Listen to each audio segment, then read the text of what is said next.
Three, two. Good afternoon, everyone. I'm Scott Peterson, the Manager of Media Relations and Strategic Partnerships for Montgomery County Executive Marc Elrich. I'd like you to welcome you to Marc's weekly media briefing. As you well know, I'll be moderating through. We have Chief Mark Yamada from the Montgomery County Police Department joining Marc Elrich today. We'll take some questions after the end of the chief's remarks, and then we will have come back to Mark with more of an update later. General questions we will push to the end. So thank you so much for joining us. And without further ado, County Executive Marc Elrich. Good afternoon. Thank you all for joining us again this week. Certainly been an interesting week. Uh, what we've been watching since last Friday in Los Angeles, the immigration raids followed by protests that have incited an unprecedented, over-the-top, and unnecessary federal response. And quite frankly, it could happen here. What is chilling about all of this is how the federal government has crossed another line.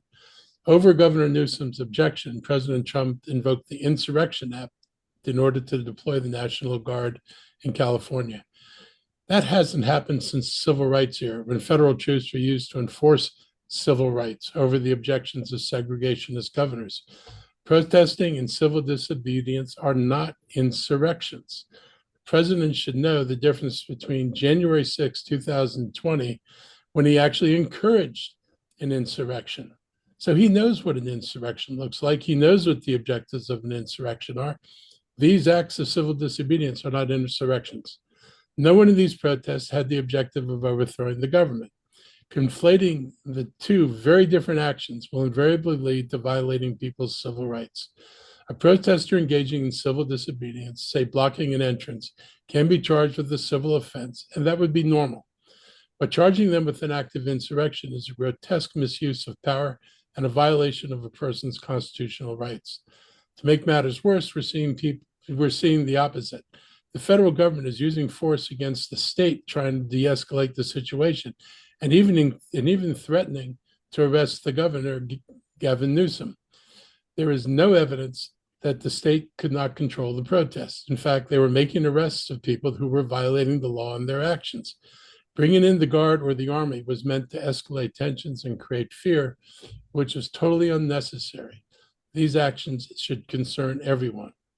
I've protested injustice throughout my life.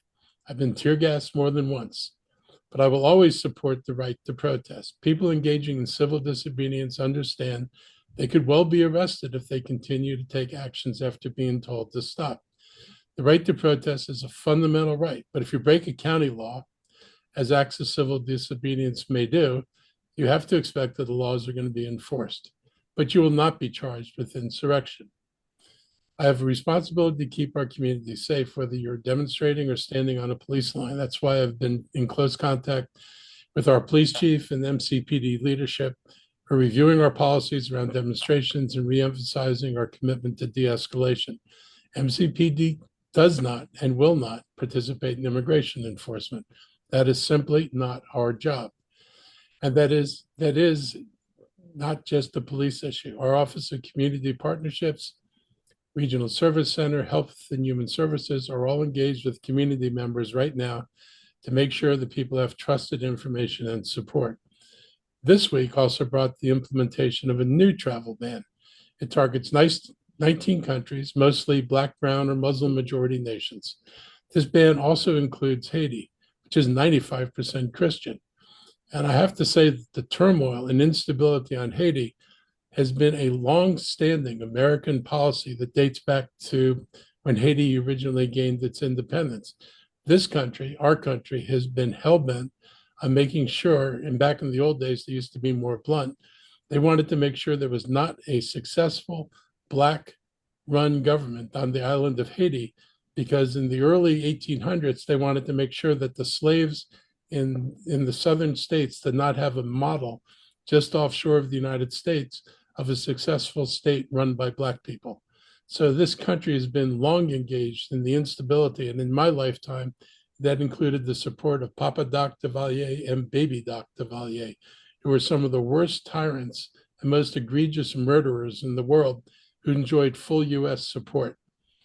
Meanwhile, countries like Saudi Arabia and Qatar, both with records of supporting actual terrorism, but where the president has growing business interests and political ties, they're exempt.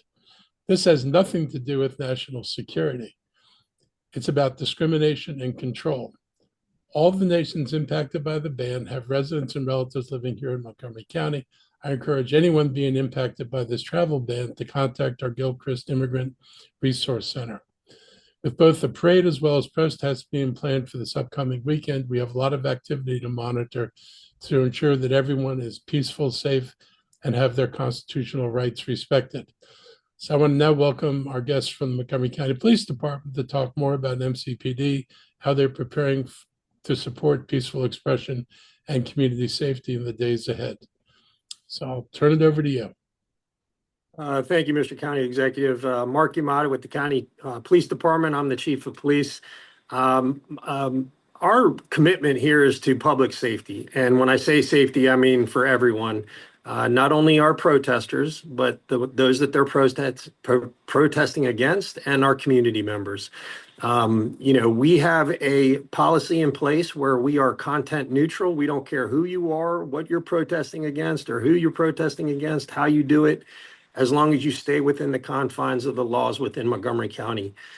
Do not block traffic, do not block public walkway access, do not use amplified noisemakers, and we reach a peaceful agreement with almost every organized protest, and there have been over 153, I think, that we handled in 1 year, where there were no arrests made. That's our last resort. Is to arrest or charge somebody. We want to allow everyone to enjoy their First Amendment rights of free speech. And we're all for that. We make contact with the organizers whenever possible to make sure everything is understood. We provide warnings in advance should we see anything that is illegal. And only then, if you fail to obey the warnings that are given, can that result in either a citation or criminal enforcement. Thanks, Chief. Chief, can you move your camera there? There's something on the right side, It's my left side, bookcase. left side of your screen. Okay, just want to make sure that anyone on the TV gets a clear shot there. Can we, for the media joining the call, if you have any questions for the county executive or the chief, please raise your hand in the chat and I will call on you. Kate Ryan is always the quickest to the draw. Kate Ryan, WTOP. Hey, so question to Chief Yamada on the protesting and, as you said, no blocking roadways or sidewalks. If someone is standing static on a sidewalk, I recall during protests outside justices' homes, there was some back and forth about whether or not people could be there, if it was okay if they were moving. Is that correct? And then I have to ask about the Parker bot. And I don't know if that's now or later, but that's a follow-up question I have. Yeah, as long as people, and thank you, Kate. I mean, as long as people are moving and not intentionally blocking someone's access to the front of a store or along a sidewalk, we have no problem with that. And we'll always try to approach that individual. If it comes to question, we will seek to engage them in some sort of conversation, provide them with adequate warning, inform them what they're doing is probably not appropriate, and see if we can get any sort of cooperation. Got you. And then, Kate, let's yes. come back on the Parker bot for a second. Okay, then let me go back to one follow-up on that. Yeah, yes, I have a Thanks. follow-up on this subject right now, Okay. which is amplified noise. Would that also be megaphones? I'm assuming you're talking about speakers. People like to bring speakers to some of these things, but that would also apply to megaphones. And is that in residential areas only or anywhere? That's pretty much anywhere. We try to provide some educational material on what that would look like to anyone who's willing to take it from us. But yes, a microphone, especially speakers, noisemakers, things like that, banging on drums, musical instruments in excess of the noise limits. Got it. Thanks. And I'll come back on the Parker bot. Thank you, Kate. Lionel Donovan, WSA 9. Good afternoon. Yes, this question is for Take your pick. Lionel, you just went mute accidentally in the middle of your question. Oh, apologies. Can you all hear me now? Yeah. Yeah, we can hear you now. Please repeat your Okay. question from the beginning. Thank you so much. Yes, this is for Chief Yamada. It's in regards to some comments that he made on Monday regarding understaffing and recruitment issues for the police department. I was wanted to reach out to you as far as, how much of an issue has it been as far as getting officers for or getting recruits for Montgomery County Police, and also according to 2024's annual report on crime and safety. Crime has gone down in the county overall. And so, with that being said, can you talk a little bit more like why you think Montgomery County Police needs more officers given that crime has been going down? Yeah, well, we're about 189, I think, at last count, and that number continues to fluctuate in terms of vacancies from our authorized complement. I think it's a testament of the officers who work here, our professional staff, the fact that we have still maintained excellent service and been able to reduce crime in almost every crime category across the board, especially our violent crimes. Recruitment continues to be a struggle, but mind you, even if I were to get 190 officers tomorrow, we are still not where we really need to be in terms of staffing. That would be if we fill every vacancy, I'm still going to tell you we are short officers. We're not where we should be from a national standpoint when you compare officer to community ratios. But it's a testament to our officers, the fact that we were able to do such an excellent job. We've managed to do significantly more with significantly less over a long period of time. But yeah, in terms of staffing, it continues to be a struggle. We've seen some improvements with recruitment. We've had bigger classes recently, more diverse classes, better reflection of our community members that we serve. So those are all pluses. And the county executive went out of his way this year to try to help us out with our salaries and benefits for officers and things like that. And just one follow up. It's the use of technology from Montgomery County Police, whether it's expanding the drone program, setting up speed cameras. Has that been a way to kind of offset the understaffing in the department, or is this something that you would want to use in addition to having more officers, or is these technology approaches as a way to kind of replace, or I guess kind of take the place of officers not being on the streets? Yeah, innovation is the way, and technology is a way we counteract the effects of our short staff. Yes, we're surviving on overtime right now. We have a lot of officers who are working a significant amount of overtime that's just not sustainable. But yes, the DFR program, our Arctic, a real-time information center, the FUSES, our MoCo Connect camera programs, our advanced use of LPRs, license plate readers, and our automated traffic enforcement.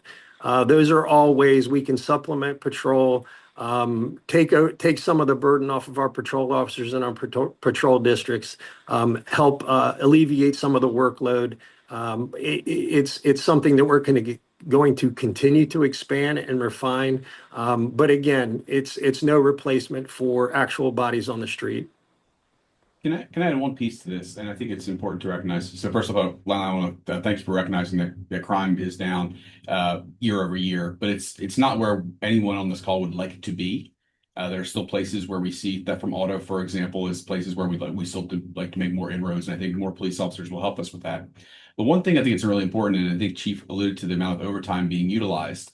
There's a real differential in who's using the overtime as well. Younger officers tend to want to they enjoy a better work-life balance in some cases, and they really don't like to work as much overtime as some of the more senior officers who are closer to retirement. And so as those senior officers begin to retire, the overtime crunch could become more significant, which is why we need to increase the number of sworn officers on the complement so we can better sort of divide that necessary overtime over a larger pool of people instead of relying on our most senior officers to work a disproportionate burden of the overtime load that they have to right now. And so it's we've made progress. We're going to continue to make progress. And as the chief alluded to, technology is helping a lot with that. But we need to fill these seats. And as, again, the chief alluded to, it's not just the 189 or whatever number it is that we're down that we need to address. It's probably a number in excess of 200 that we need to address. If you compare Montgomery County's sworn allocation per capita, we are amongst the lower that you will find in a metropolitan police department anywhere in the country. Thank you, Doctor. I appreciate it. Thank you, I just Chief. want to add to that. I mean, we are among the lower, on the bright side, we're also among the lower in terms of crime rates in Montgomery County. I do think that there's definitely a relationship between the amount of crime jurisdictions experience and the level of policing they put in place. But I agree completely with the chief and Earl in general about the need to have more officers. We are fortunate that so many people are willing to do the overtime that we need. But at the same time, the chief knows, I know that there are times when shifts are not fully staffed or not staffed at the levels that are optimal. And so the technology is great and the technology can help with things. But in the long run, we've got to have a base level of staffing that makes sure as we have police officers where we need them and have them when we need them. And the technology will even be more effective when we have, I think, higher levels of policing. So we're committed. I'm not going to rest on, a lower crime rate and say, well, now we don't need to add the police officers we need. We need to get back to the level of staffing that will work for us. And we need to continue to make improvements in technology because they make our police officers more effective and actually help them get their jobs done. So to me, we do both these things if we're going to be able to make progress. That's what's important to me. And so I've been willing, throughout all this, even some of the hardest times economically, to make sure that we're making investments in the police force and that we're paying them at rates that make this an attractive place to come and police. And I would be remiss if I didn't recognize that the last night before the Ethics Commission, we had a proposal that would allow us to extend college credit to our recruits or those going through our academy, which we think that will actually be a significant additional benefit that will help us in recruitment as well. We're hoping to be able to include that benefit with the launch of the next class in January. So more to come on that. Yeah, like I said, it was before the Ethics Commission last night. We haven't heard a result yet from them, but as soon as we get that approval, we'll be able to move forward with that partnership, and we'll be making that announcement hopefully very soon. All right, thank you, Lionel. Bob Barnard, Fox 5. Thank you, Scott. This is for Mark and Mark, the county exec or the police chief.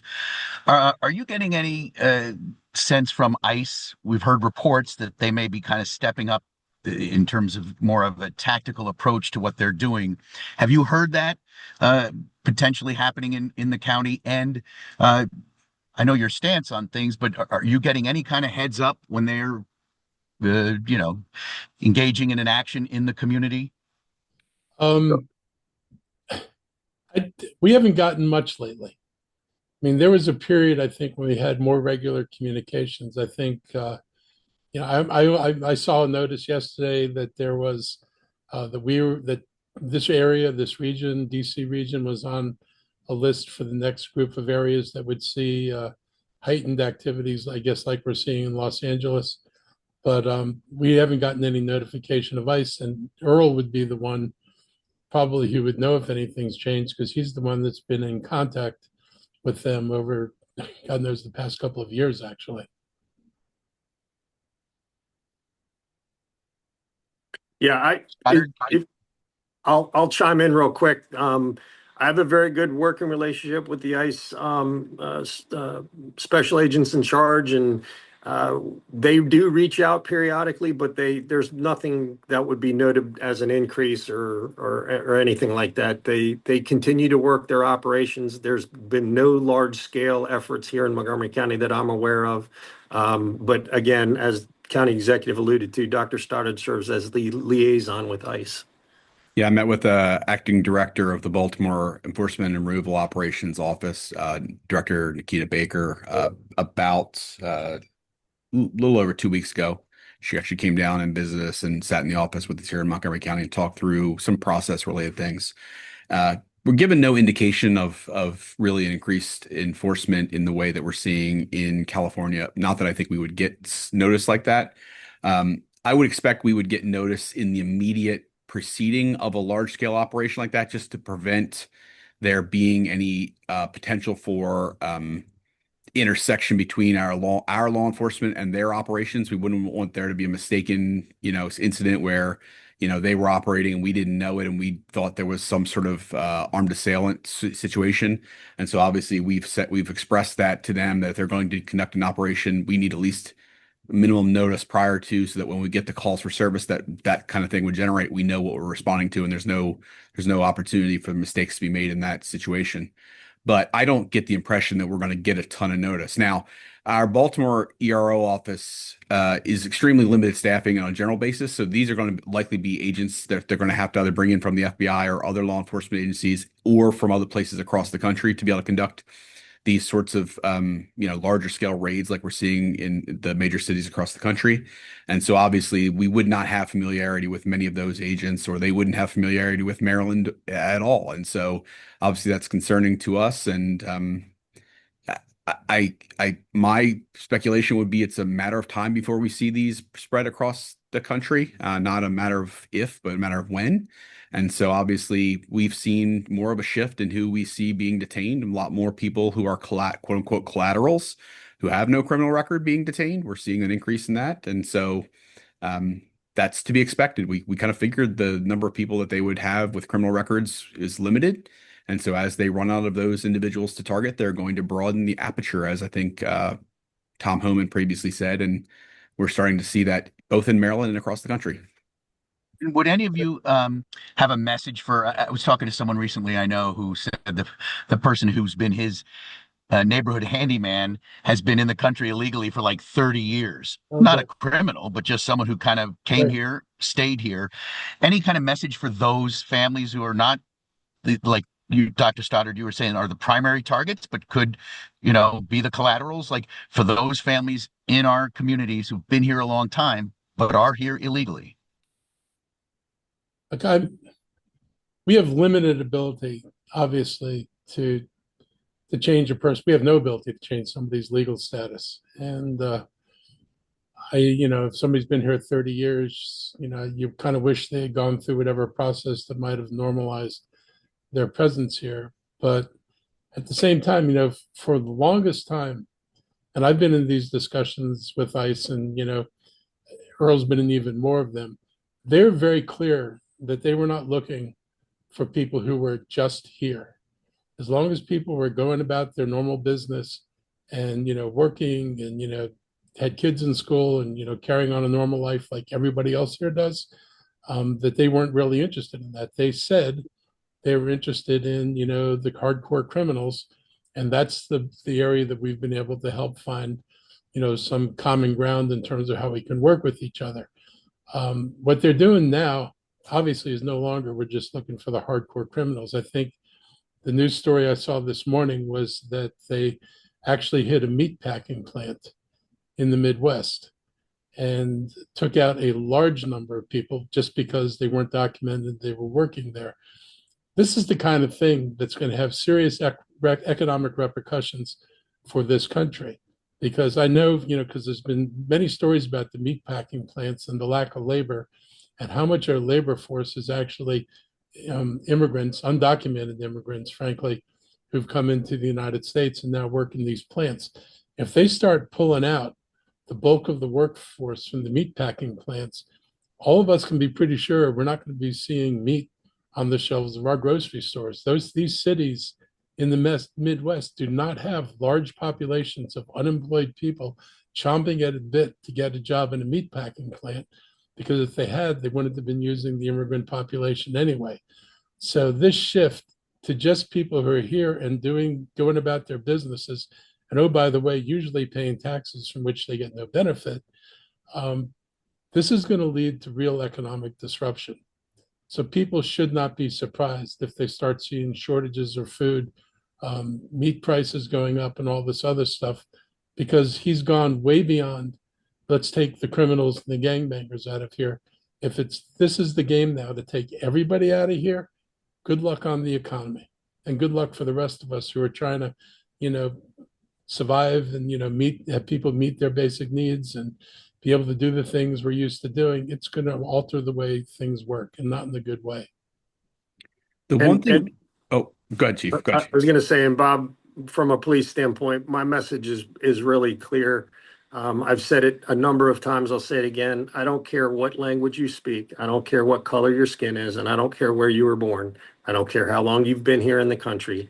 My promise is to provide the best police services that we can to everybody. And as we talked about our staffing challenges, I need every member of our community to feel safe. I need them to feel safe that they can report a crime, and I need them to feel safe that they can report being the victim of a crime. I just have kind of one question Oh, based off well, of. I want to give one more piece of it because Okay, Bob yeah. was asking about one piece. So one thing we've begun to hear reports of, and this is, I would say this to anyone who is an immigrant in Montgomery County, whether you're here on a legal status or not, you have to be cognizant of where you are driving, particularly, or where you may be conducting your work. We've heard reports of contractors when they go onto federal installations and or federal properties being stopped and engaged with. And so if you're a contractor, if you're doing landscaping, if you're doing trash pickup and removal from a federal installation, you might expect to be stopped at this point. If you're an Uber driver or a Lyft driver picking up someone who's on a federal property, you might expect to be engaged by federal law enforcement agents at this point. And so this is a very different federal administration, and people need to understand that and think about the potential interactions that they're going to have with the federal government. Because as Chief Yamada said, the challenge you're going to face is not going to be from the Montgomery County Police Department.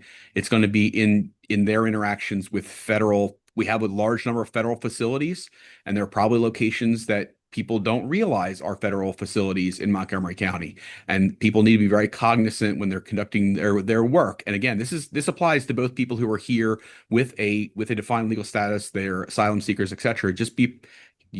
You should be prepared to engage with federal law enforcement if you are going to be on one of those properties, because that is certainly a way that they're expanding the scope of their enforcement.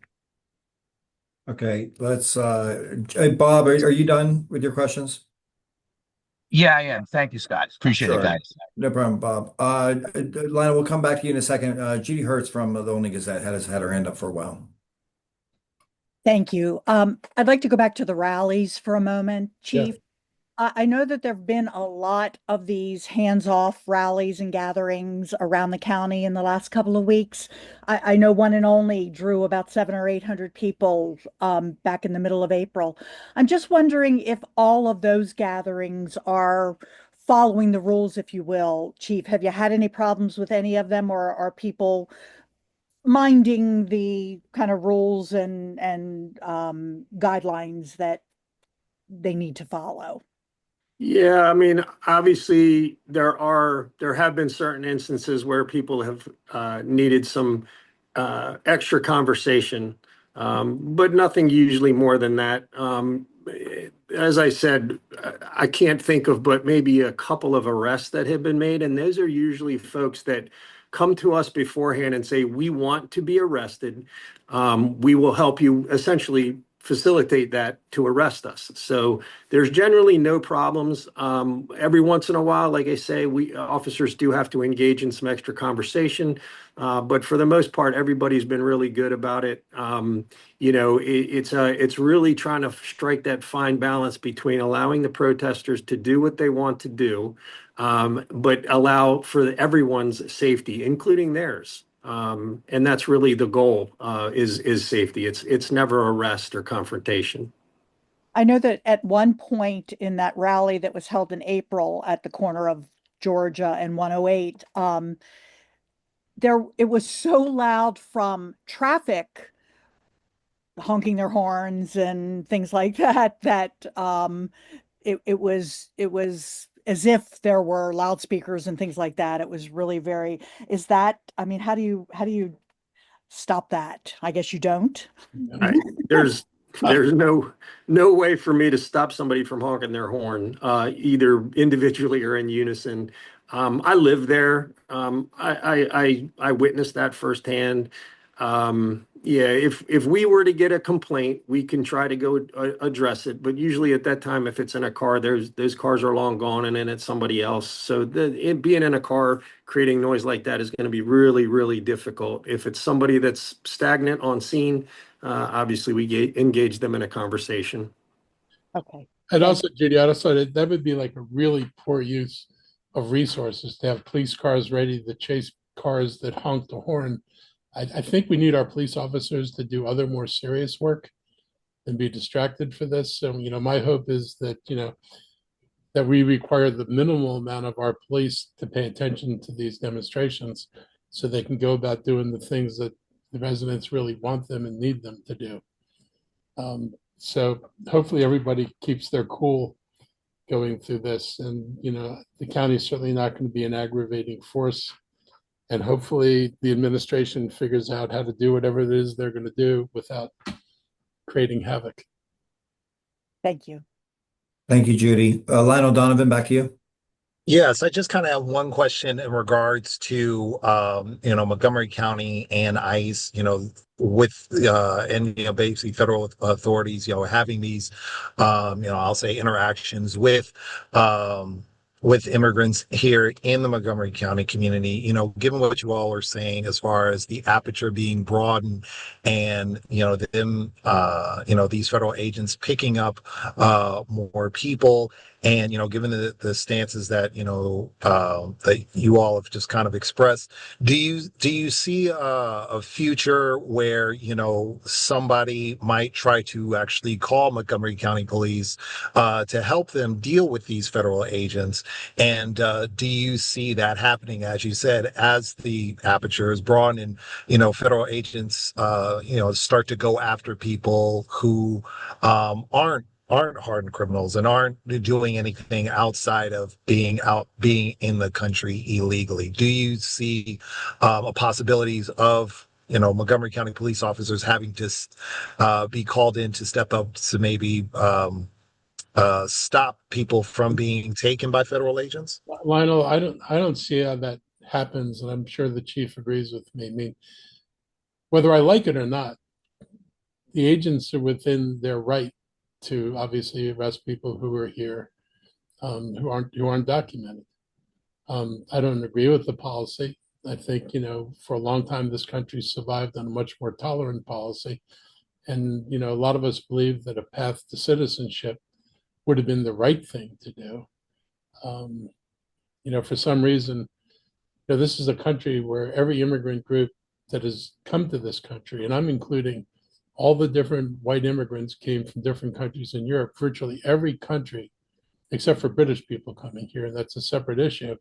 Um, their residents have faced discrimination, all kinds of hardship when they came to this country, and were not welcomed into this country initially. And we're taking a very different approach with the Latino population than we've taken with other groups. We did not do mass deportations of Italians or Germans or people from Greece. People accommodated. Often people lived in their own, ghettos, as they would say back, in the early 20th century, in the early 1900s. But, they were not involved generally in being rounded up and shipped out of the country. This is a very different approach to immigration than we've seen before. But the federal state has the ability to do what they're doing, but they also have to do it within the law. And so one of the things we're clear about, whatever a federal agent does in terms of how they handle a person or approach a person, they can't engage in unprovoked brutality without also crossing a line with the law. So laws about how you treat people and how you interact apply both to demonstrators and to the people who are trying to collect the undocumented immigrants. Everybody has to obey the law. You cannot be violent on either side of this and expect to get away with it. All right. Thank you. All right. Well, thank you. I think I don't see any more hands raised. Chief Yamada, you've given us more than plenty of your time. So I want to thank you so much. Thank you, guys. Kate Ryan, if this is about Parker, we'll get that to the end. I did want to ask about Parker, and I did want to ask while the chief was here. I'm going to pop off. Thanks, guys. What do you want to ask? Um, when did we learn that this was coming? Was the council notified? How much is it costing? Who determines what it surveils? Who stores that data? Where does it go? Well, that's And is Parker. this part of the drone program as well? So Parker is not part of the police department, and Parker is it's a program that's being considered, piloted, tested by the Department of Transportation for the garages. I'm sorry, there's a few other questions there, and I But think hey, Earl, do me a yeah, favor, yeah, because there might be other people on this call yeah. from the media that restart with who Parker is. So Parker is What a Parker is don't anthropomorphize the robot. Yeah, Parker is a robot that is part of a security program in a garage. It's being tested in the Ellsworth garage in downtown Silver Spring. It is not something the county has decided to pursue at this point yet. It's being tested. And so it is in the preliminary phases, assessing, it hasn't been programmed for the garage specifically. It's being tested though in terms of, does it have any issues in our garage? Does it go up ramps and all those things effectively? All those things you would need to test before you engage in a decision around whether you purchase long term a piece of equipment like that. The program details will obviously be designed specifically around the interests of Montgomery County, and they'll be done so in concert both with the council and community engagement that would precede any hard launch of the technology. County Executive, do you want to add addition? I know you were given some additional briefing on this, but Yeah, so it's at a very early stage right now, and they're doing training and they're making decisions about how it can be used. Issues about data will have to be resolved. Obviously, I think somebody mentioned it has 30 days storage of video. So the question is, how is that video going to be used? It would be my assumption that it would be consistent with what we do with drones, that, the only video you look at is video that's needed related to an incident. So if Parker's in a garage and there was a theft or an assault in the garage, you could use the video around the time of the assault or around the time of the theft to see who was in the garage, and do you see anybody who was a possible suspect, somebody who maybe matches the description of somebody who was accused of assaulting someone who looks like they're carrying things that look like they could have come from a car that was robbed. But those are the kind of questions we have to answer. It's not a general surveillance tool, and it's not going to have its footage gone over constantly if there aren't reports, at least I hope. And that's one of the things we're going to talk about, is when is the video footage actually used or accessed. But I think it could certainly play an important part in our garages, because its ability to move certainly beats some of the we have stationary cameras, but the ability to move through a garage might actually give us more information. And I do like the license plate reader aspect in terms of identifying stolen cars. That's Decided to bring it in? useful. But Who decided to pilot this here, and how much is it costing to pilot? so I don't know the information on the cost. I think I heard a number. Was it around $100,000? Or I don't know, Earl, if you remember that. But I didn't have that number. We could get it for you, Kate. It's not a problem. But it's coming from the Department of Transportation. That was the nexus of this, because they have responsibility for security in the garages.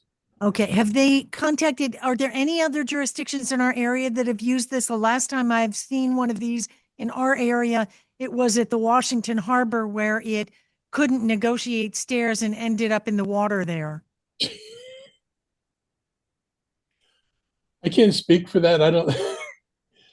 There aren't many places that can wind up in water here, particularly. Yeah, this is why we haven't purchased any sort of long-term commitment, because we wanted to test that kind of thing before we entered into any long-term procurement related to this. In addition to the fact that we need to do the community engagement, there needs to be, we were widely credited for the way that the Drone as First Responder program was launched across the county.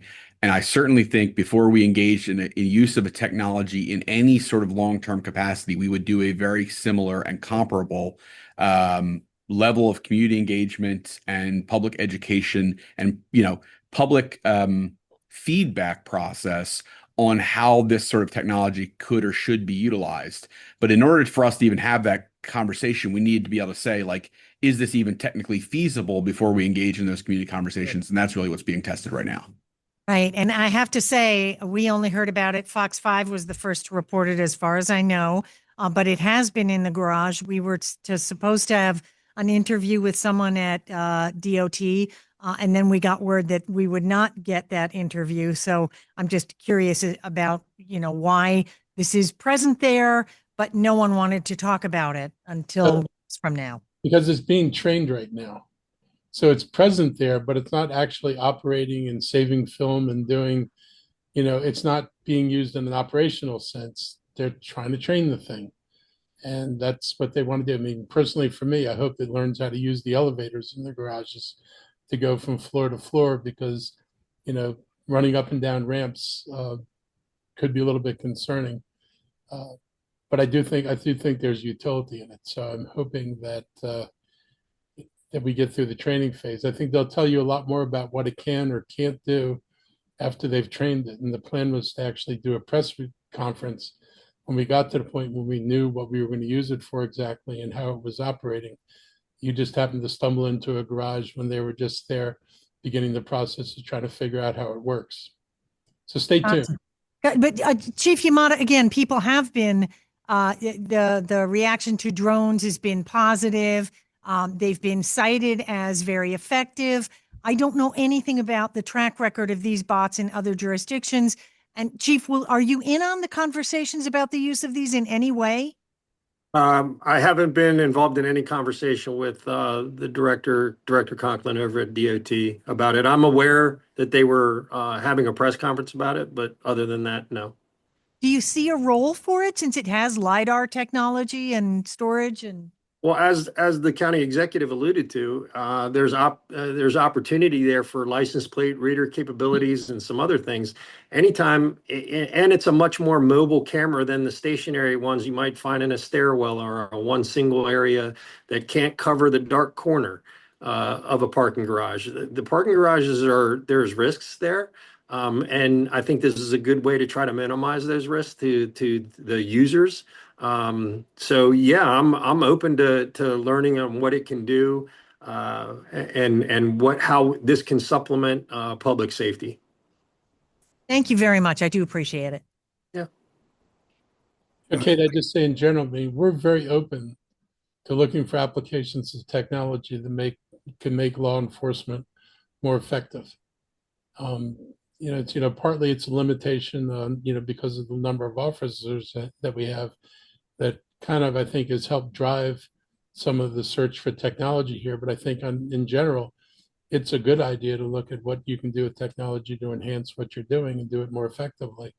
And I think, we've always been pretty respectful of making sure we have guardrails, which is, as Chief said, the way we unveiled the drone program, we had a lot of public input, and the public input resulted in policies that address civil liberties concerns. And I always have civil liberties concerns about things, but I also know if they can be addressed, we ought to be looking at technologies that can be effective. And so I try to keep an open mind on this. And I think, myself and other people are persuadable that this is usable. We just have to see how it's going to be used and, make sure we have the right safeguards on it. Got it. Thank you very much. Yeah, Kate, I think also several council members actually introduced legislation that's still before the council that sort of aims to codify some of the standards that were utilized during the Drone as First Responder program for how you do community outreach during technology launch and procurement. And obviously we're going to follow a very similar standard to what that legislation reflects, but also what we did as a Drone as First Responder program. And so It's sort of it's a little bit cart before the horse in the sense that the technology is not being actively utilized. It's being tested, and before we even go down the road of a very difficult, complicated, and engaging process with the community, we want to make sure that is the technology even possible to utilize before we put in a lot of community effort into that. And so once we know that the technology is viable, then we would engage with the community to develop the process. What would the parameters be? How is the data stored? All those things. And so it's just we're very early on the evaluation stage.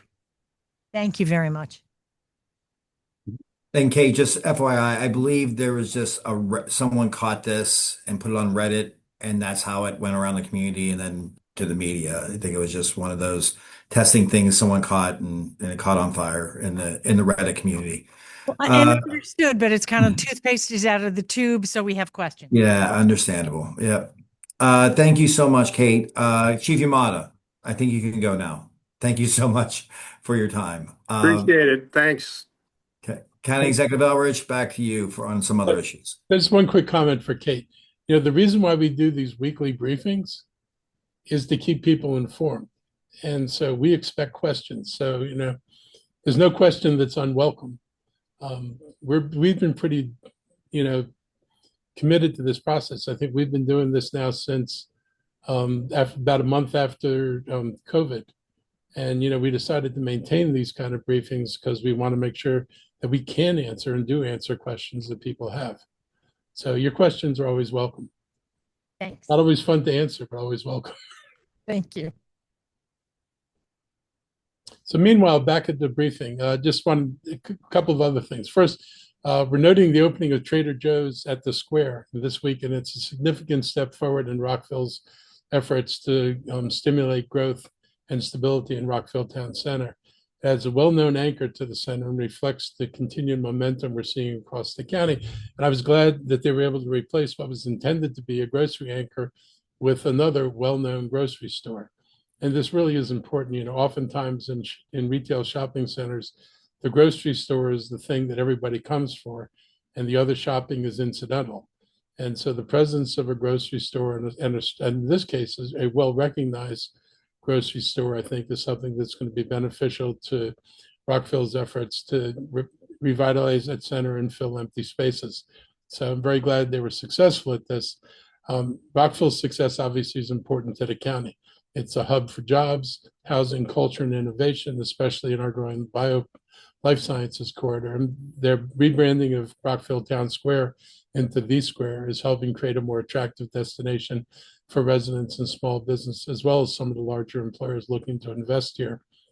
This project reflects what we've heard from the community. People want more local business activity, more events, and a better pedestrian experience. The return of the grocery store was a priority. And, certainly Trader Joe's meets that need. So I'm optimistic about what's ahead for the Square and for Rockville. And these kind of investments are helping build a stronger local economy. And that's all a good thing. Montgomery County has been awarded $15 million from the Maryland Department of Housing and Community Development to expand high-speed internet access in our affordable housing communities.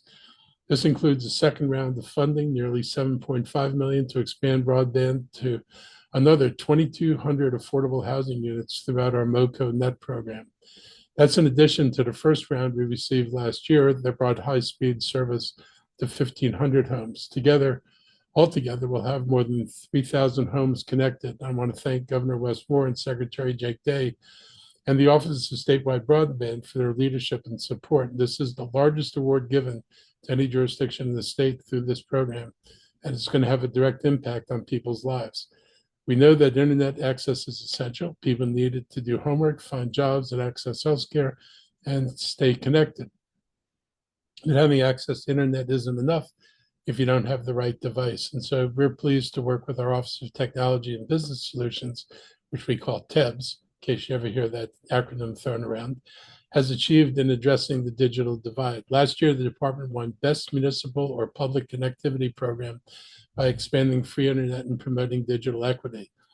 Through TEBS Montgomery County Connects program, we've also distributed more than 60,000 free laptop computers to lower income residents over the last several years.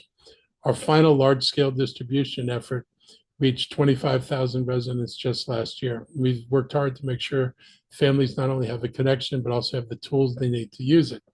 This broadband investment builds on the work. It's part of our larger strategy to improve economic opportunity and support our residents. And we're moving quickly with our partners at the Housing Opportunities Commission and Affordable Homes and Communities to get this work underway, and we expect it to be completed by September of 2026.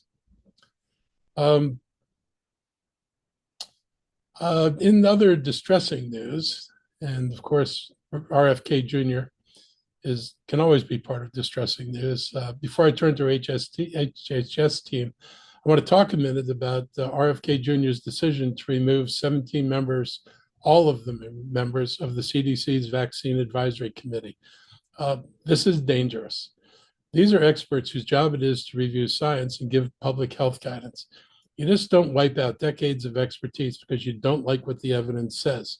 It is absurd to listen to Kennedy claim that this was done to build public trust.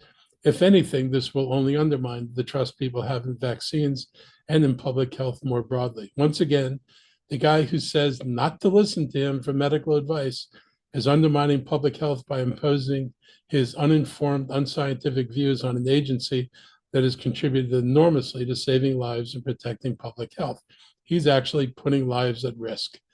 It's also a direct threat to innovation. Many of the companies here in Montgomery County, some of the most respected names in bio and life sciences, are working on vaccines and next generation therapeutics. They depend on regulatory clarity and scientific integrity. When the federal government starts playing games with public health infrastructure, it disrupts the entire pipeline of medical innovation.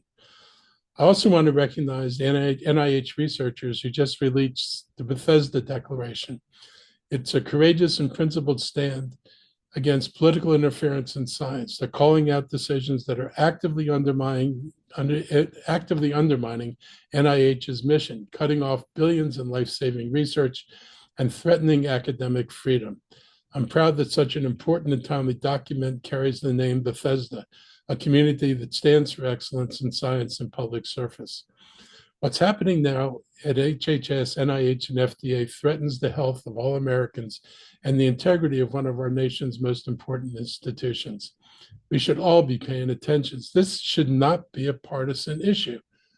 I know people, Republicans, Democrats, unaffiliated alike, who benefit from the scientific advances, from the drugs and treatments that often started with something that was found at NIH.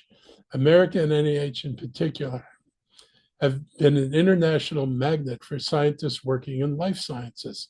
I know this from my travels, more recently to Asia, where NIH was well known and FDA were well known, where I've met scientists from Asia, from all around the world, frankly, who've come to be in Montgomery County to work in NIH and work with companies that work with NIH. They've greatly contributed to the progress that's been made in medical research and its impact on all of our lives. Trying to strangle that research, which is what Trump, Musk, and Kennedy are trying to do, is going to send this country backwards. It also will likely result in scientists, both American and foreign, beginning to look for research opportunities in China, the rest of Asia, and in Europe. These scientists want to work. They want to help advance healthcare and medical discoveries that make life better for people. And if they can't do it in the United States, they're going to do it someplace else. And there are other places they can go where there's a welcome mat and a respect for science. And what Trump and his clown posse are doing is basically saying, we don't respect science. We're not interested in knowledge. It's politics and only politics that matter. People want to be in places where scientific inquiry is valued and not being hamstrung by politicians who have no respect for science. So this is not just a threat to NIH. It's a threat to the United States in general. It's a threat to the research that's being done here and the companies that are anchored here. You want to get people to de-anchor from the United States and find a better place to do their work? Keep doing things like this, and you'll see what kind of economy you have. It's not going to be the economy you want. What's most disturbing is the reaction of the Republican House and Senate members. In Trump's last term, when he tried to defund NIH, Congress united across party lines to not only restore funding, but to actually increase NIH funding. They were eloquent, again, across party lines about why NIH was important to America and to Americans. Now, these very same people are silent, accomplices to the destruction of one of the most respected institutions in the world. The only word for this 180-degree reversal in their positions on NIH is disgusting. They are placing loyalty to the president above their responsibilities to the American people, and that's shameful. Before we open up to questions, I'd like to give my staff an opportunity to provide any other updates they'd like to share. Dr. Bridgers, Sean? Sure. Good afternoon, everyone. Mr. County Executive, you summed it up adequately. The Department of Health and Human Services will continue and will always use evidence-based practices. The advisory committee by the Centers for Disease Control and Prevention was one of our cornerstone advisory committees that we use in our vaccine and testing strategy. So we won't back away from that, regardless of what the folks in DC are saying, or down in Washington on 16th Street. We know that it's a trusted approach, and it's proven that these strategies work. They will always be our guide, and speaking on behalf of our health officer, chief medical officer, Dr. Keisha Davis. This is her advice to the community and my advice as well. Having said that, I'll turn it over to Mr. O'Donnell for any additional vaccine or communicable diseases update. Just to share, and I think we may have mentioned this in a previous meeting, but one of the decisions that was made before the ACIP team was let go, I believe it was a decision from the FDA, was that the COVID vaccine that will be available in the fall will be the same constitution as the vaccine that we've had this past year. The ACIP group is the group that normally helps determine who should be getting that vaccine, and so it remains to be seen what their recommendations will be. But just as an update, that a decision was made to keep the vaccine the same for this coming year, which will be the first time since COVID started, and that is based on their evaluation. There has not been enough shift in the COVID variants to necessitate an updated vaccine. No other updates in infectious disease in the county. So the only thing I would add before I turn it over to Dr. Stoddard to see if he had any additional input is, as a rule of practice, if you are sick or you are at risk or immunocompromised, please consult your primary care physician or a healthcare provider. That is the number one best practice that you can employ through these turbulent medical and clinical times. The provider will always be able to advise you whether or not you need any vaccine, any booster, any update. So, Dr. Stoddard. I've got no additional comments this afternoon. All right. Any further questions from the media? Please raise your hand. I know we've gone a little long. We'll give people a couple seconds here.